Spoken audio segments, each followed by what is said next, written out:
शखावत साहब आपका बहुत शुक्रिया। सर फरमाइएगा, आपकी क्या राय है? सुप्रीम कोर्ट जो फैसला दे चुकी है जिस केस के ऊपर, उस फैसले को अंडू किया जा सकता है?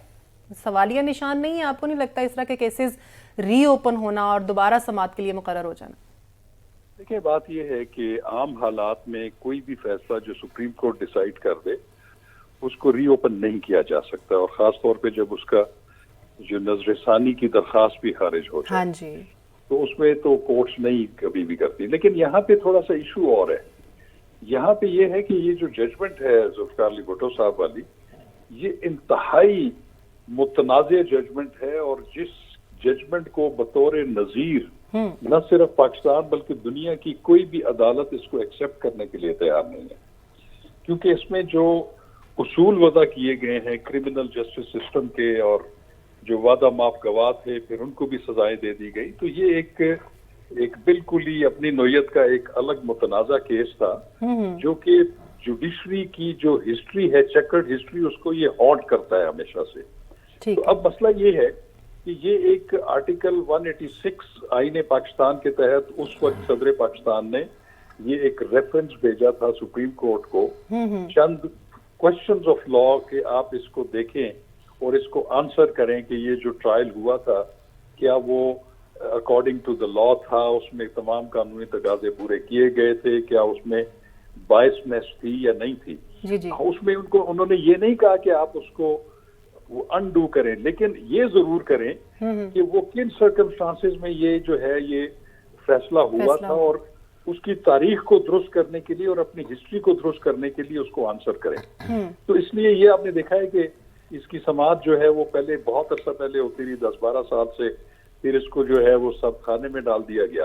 एक चीज मैं आपको बताऊं कि आर्टिकल 186 के तहत जो भी क्वेश्चंस जो है या वो सुप्रीम कोर्ट की डिटर्मिनेशन के लिए जो सदर मुमलिकत भेजते हैं, वो सुप्रीम कोर्ट पे लाजिम है कि उसको हर हालत में रिस्पॉन्ड करें, उस पे डिटर्मिनेशन करके सदर मुमलिकत को भेज दे।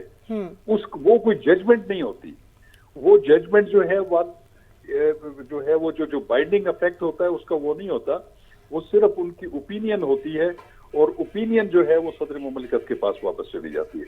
तो मैं ये समझता हूँ कि इसको सुना जाना बिल्कुल जरूरी है, और इसमें खास तौर के ऊपर जो 2 सुप्रीम कोर्ट के जज साहिबान, जिसमें एक साबिक चीफ जस्टिस थे जिनका इंटरव्यू जो है वो बड़ा मुतनाज़ था, और उन्होंने बरमला इस चीज का जो है वो एडमिट किया था कि हमने दबाव के तहत जो है ये उनको सजाए मौत दी थी, और वो जजेस ने गुस्से में आके ये किया था। तो कम से कम ठीक है, वो किरदार सारे दुनिया से जा चुके हैं। उसमें एक जस्टिस दरा पटेल भी थे, उनका भी इंटरव्यू बड़ा इंपॉर्टेंट था, तो उसका रिकॉर्ड भी मंगवा लिया गया है। ये वो जजमेंट तो अनडू नहीं हो सकती, ना उनके खिलाफ जिन्होंने जजमेंट दी है कार्रवाई हो सकती है, लेकिन कम से कम एक रिकॉर्ड की दुरुस्ती के लिए सुप्रीम कोर्ट के जो और अदलिया के ऊपर जो ये एक स्टिग्मा है, इसको कम से कम वो धो सकते हैं। ठीक है। तो सर ये जो अगर जो मार्शल लॉ लगे हैं इस दौरान, वो जो स्टिग्मा था अदलिया पे, वो जो दाग लगे मार्शल लॉ की शक्ल में, उन पे भी कोई शर्मिंदगी का इजहार किया जाएगा? मेरा ख्याल है कि उसकी शर्मिंदगी का इजहार किया जा रहा है। अभी जो चीफ जस्टिस हैं, आपने देखा है कि उन्होंने बरमला उन फैसलों को जो है वो नापसंदगी का इजहार किया उनके ऊपर, और मैं ये समझता हूँ कि ये एक फुल कोर्ट या एक लार्जर बेंच, कम से कम 11 रुकनी बेंच बनना चाहिए, और जितने मुतनाज़ा वो जो केसेस हैं जिसमें उन्होंने नजरिया जरूरत के तहत आमरीत को या गैर आईनी इकदाम को जो है वो एक लीगल कवर दिया था, ठीक है, वो वक्त तो गुजर गया है, लेकिन उन सबको एक दफा रिव्यू जरूर करें ताकि आपका रिकॉर्ड दुरुस्त हो जाए। शाह साहब, आप वकील होने के साथ साथ दानिश्वर भी हैं, गुजारिश ये है कि हम अपनी तारीख कहाँ कहाँ से दुरुस्त करेंगे। मसलन कायद आज़म जो हैं वो ठट्ठा के करीब एक कस्बा झिरक है, वहाँ पैदा होते हैं, 1960 तक निसाब में पढ़ाया जाता है, और उसके बाद अचानक हम उन्हें कराची से पैदा कर देते हैं, तो हम अपनी तारीख कहाँ कहाँ दुरुस्त करेंगे?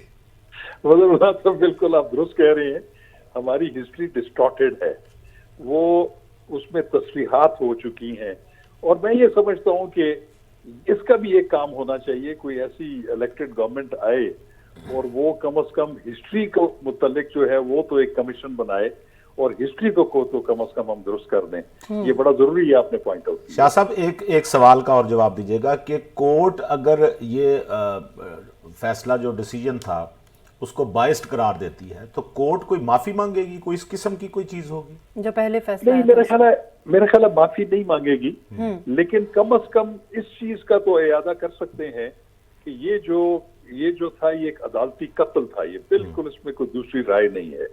और उसको अगर ये सुप्रीम कोर्ट खुद एडमिट कर लेगी और जिन जिन लोगों ने इसमें किरदार अदा किया है उनके खिलाफ अगर सिर्फ नापसंदीदगी का इजहार भी अगर कर दे तो मैं समझता हूं कि ये स्टिग्मा काफी हद तक जुडिशरी से उतर सकता है।